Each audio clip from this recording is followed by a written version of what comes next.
I never intended to be a special education teacher. I started at Michigan State in 2001, and I knew I wanted to be a teacher. My parents had both been teachers, and so had my grandparents, so teaching was inevitable. However, I really didn't know what kind of teaching I wanted to do, but special education had never crossed my mind.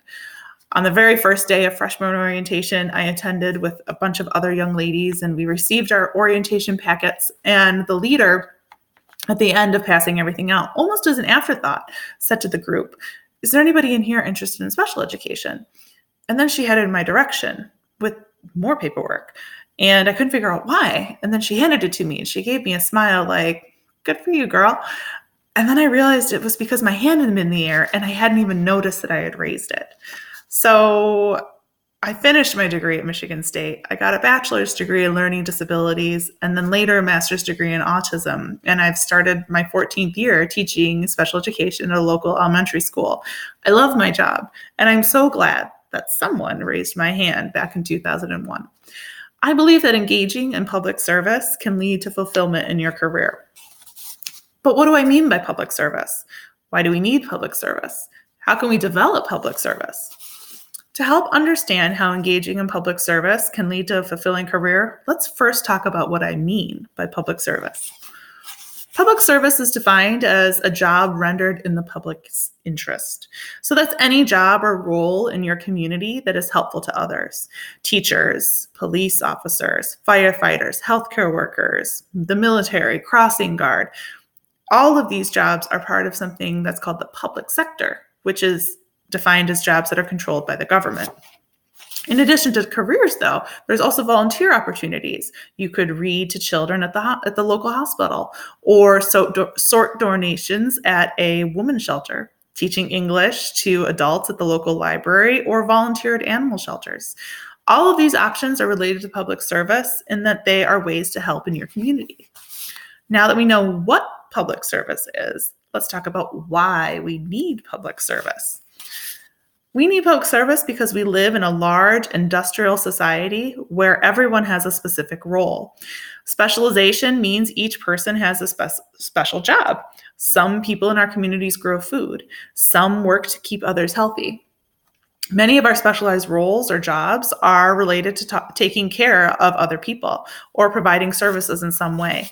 According to the publication United States Public Sector Report from 2001, there are approximately 20.2 million people employed in the public sector. This is a mix of state and federal and local employees, and it's about 14% of America's workforce.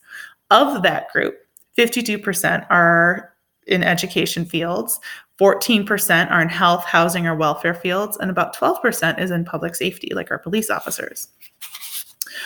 What would we do without people in public service? So imagine your community without a local public school, or without your police department, or without a public works facility.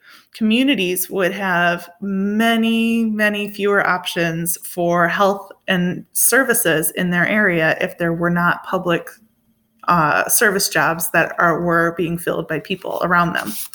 Many people are drawn to public service because they feel a sense of purpose or helping because they're helping others in their community. Jeff Neal of the Federal News Network said, "If public service people do their jobs well, they will benefit not just today's citizens, but those that have not even been born. If they collectively do their jobs well, along with public servants in the military, the United States will be around for a very long time." So we've talked about what public service is and why we need it. Finally, let's talk about how we can develop public service. Many public service jobs are low paying with long hours and high emotional stress.